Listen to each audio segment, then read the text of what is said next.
Why do you call yourself lazy when you know you want more than most people ever do? You think about bigger goals, bigger income, better health, a completely different version of yourself. You imagine success vividly. You picture the results. You feel the excitement of what your life could become. And then, when it's time to act, you stall. You delay. You say you'll start tomorrow.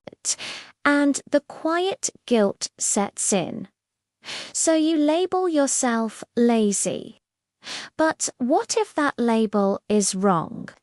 Because most people who call themselves lazy don't lack ambition.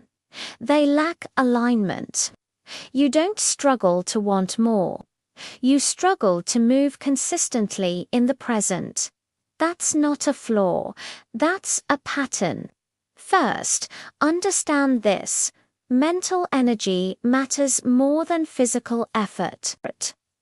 Your brain constantly calculates whether something is worth the energy it will cost. Motivation is not willpower. It's perceived return. If a task feels inefficient, unclear, or disconnected from a meaningful outcome, your brain reduces activation. You don't resist effort. You resist effort that feels pointless. And if the reward feels too far away, motivation drops sharply. That isn't laziness. That's energy conservation. Second, your ambition is fuel-oriented. Research on dopamine shows the brain is energized by anticipation. Thinking about the future can feel powerful. Imagining a different identity releases emotional drive. But daily repetition rarely triggers the same chemistry. The vision excites you. The process exhausts you. So you get bursts of inspiration, followed by stretches of delay. From the outside, that looks like procrastination. But psychologically, your reward system is tuned to outcomes, not routines. Third, high standards slow you down. Many people who appear lazy actually carry strong internal standards. They don't want to do things halfway. They want to do them properly.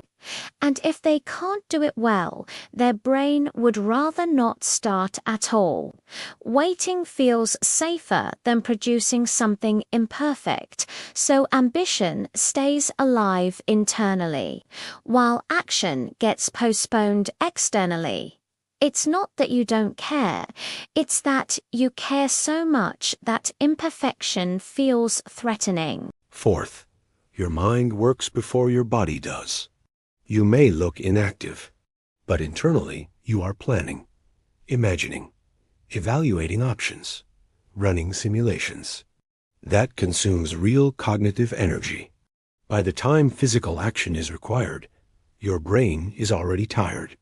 What looks like laziness may actually be mental overactivity. And here's something most people won't tell you. You are selectively disciplined. When something aligns deeply with your identity, you can focus intensely. Hours pass quickly. Effort feels natural. But when something feels forced or disconnected from who you want to become, your drive disappears. Your motivation depends on meaning, not obligation. And here's the dangerous part. You compare yourself to people who are routine-driven, but you might be meaning-driven. Routine-driven people move regardless of interest. Meaning-driven people move when something feels aligned. If you don't understand that difference, you will call yourself lazy for years. And the guilt grows louder than the ambition. You dream big. You delay small. You judge yourself. You promise change. And the cycle repeats. Eventually, lazy feels permanent. But laziness is rarely about desire. It's usually friction between your reward system and your environment. The solution is not shame, it's strategy. Break large goals into visible outcomes so your brain perceives rewards sooner. Attach actions to identity, not just results. Define good enough before you begin. Protect mental energy instead of exhausting it through constant internal simulation. Work with your psychology, not against it. Because when you understand that your brain values meaning, efficiency, and alignment, you stop asking, "Why am I lazy?" You start asking something better. Am I actually unmotivated? Or have I just been trying to move in a way my mind was never designed to sustain?